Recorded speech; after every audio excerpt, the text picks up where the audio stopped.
What's going up, guys? It's Anomalycyra back at it again to bring you some of those thoughts you've probably already had.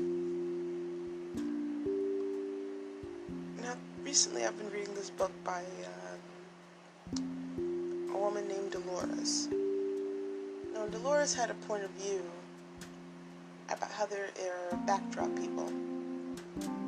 So there are forms, entities, and parts of us, and different types of humans, and bodies that have souls, ones that don't, purpose, and just really detailed stuff. You're going to have to go check that out. I'll leave the link on my YouTube channel, Anomalycyra. So, I believe that if you meet a backdrop person and you interact with them, I don't think you'd be able to know right off the top. But I definitely think after you've interacted with them for a while, there are certain things that will be missing. Now, when I was listening to, I listened to those on audiobooks. These are like 9 hours long. And not from the times where I used to go to the library and just like read for 9 hours. It's a little different now. So now I can compress that time and get more books in. So that's where this is kind of branched from. A lot more talk about the books I found along the way, some of the new ones that I'm reading, and we'll just go from there. So she also does lectures. So this one's a lecture. I'm not sure if it's a book, but it's definitely a lecture you can go look up on YouTube. Dolores Backdrop People pops up fast. What I do believe, though, I think it's a fluid form, just like everything is based with energy, because we all know energy never dies, it just changes form. So if there is a backdrop person, I look at everything like it's a computer system. So the life that you're living is an algorithm. Your everyday processing that you do is your path. That's what's set out, that's what you're supposed to do. Most of the time you do it, sometimes you deviate and become an anomaly yourself, wink wink. But usually you end up back into your loop. And this is how we live life. We follow the algorithm, we do the loops, and then we reach the end. It makes you feel like you're going somewhere, but you're really just walking in a circle, faster and faster with other people who are walking in a circle, faster and faster. And at some point, you'll all be going really, really fast in the same circle. To step out of that, we say something like a box, but to me, everything is a circle or a sphere. If it's not a circle or a sphere, it's not in reality. We had a type of thinking where everything was squared, edged, and triangled. And I think that really just comes from the past. Now going into the future, I think you can definitely notice that everything is rounded, smooth, gliding, pressure on all sides. And the more you look into yourself, and the more you look into your own world, your own path, your loops. What are your loops? I love asking. I get very curious about these types of interactions. What are the loops that you're stuck inside of? How do you break free? How do you know when you've broken free of your loop? And isn't it terrifying to break something inside of a system that you're inside of? So if you're inside a system and you feel that you've broken something in the system, wouldn't you in that time feel broken? That leads me down another path, because we always go down that rabbit hole here.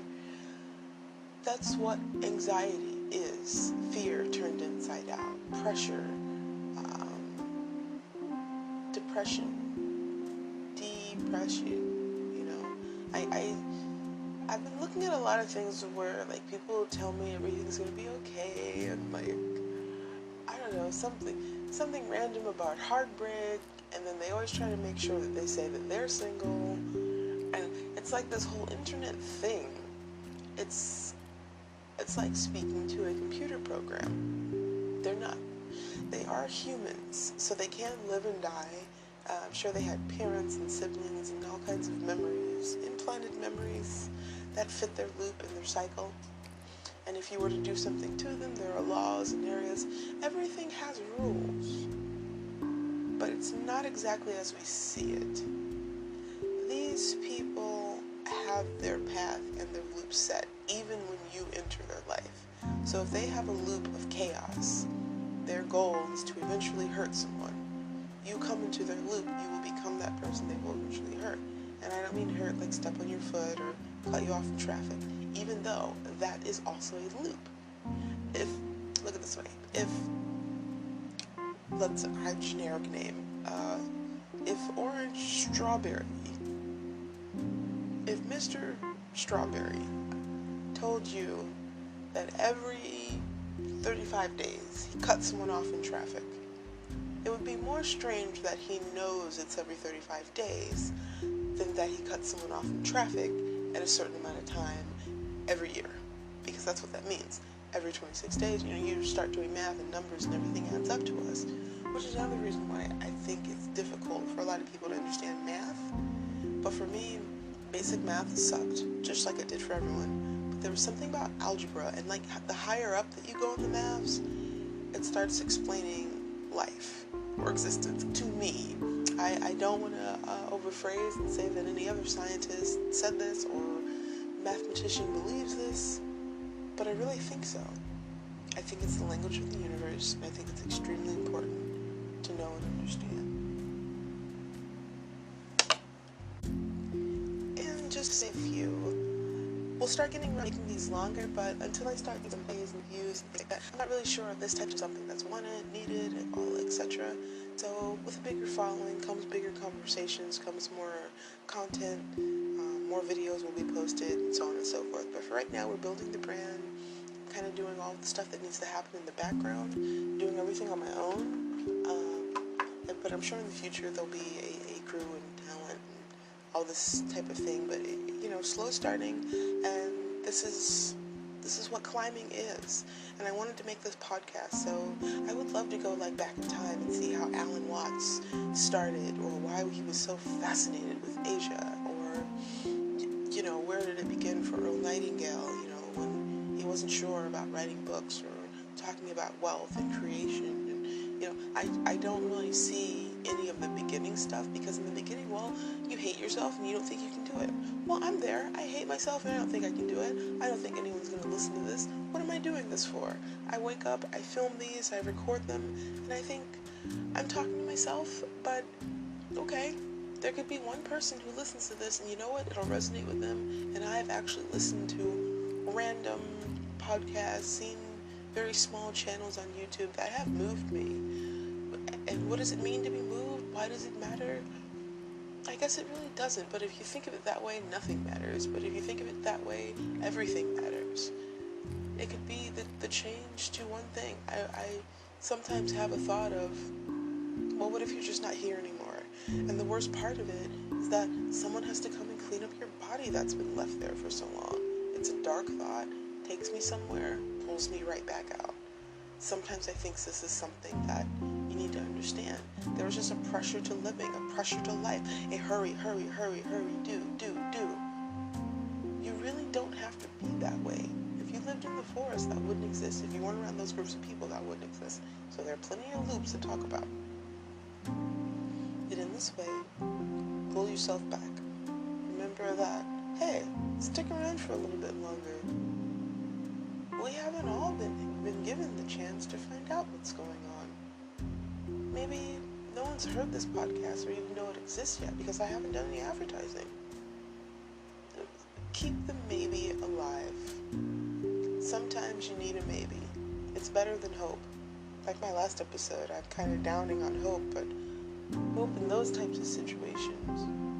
But hope in other ones are perfectly fine. There's nothing wrong with hope. Hope is beautiful. It makes me angry when people attack hope. To have hope, don't take the last thing someone has. That's a beautiful thing to have. But it also tells you if you need to have hope, it does mean there is something else you need to pay attention to. And that's what we're going to start bringing light to in these talks and these communications. I wish you love and light and connection and distance, because we don't really talk about that. Distance is a gift. Isolation is a joy. It is the one thing that will happen to you that you can't explain to anyone else. What happens to you when you're all by yourself? thoughts do you have? Where do you go? What does your mind do to you? Do you try to rush it? Again, make it quiet. Try listening to it sometimes, but then not all the time, because like everything with this life, this system, this organism that we live inside of, the organic machine, it requires certain activities and abilities from us, and thus, if we want to prevail in the simulation, we must abide by the rules. This is Anomalycyra, and we'll be back at it soon, but for now, we've just been tipped. Bye.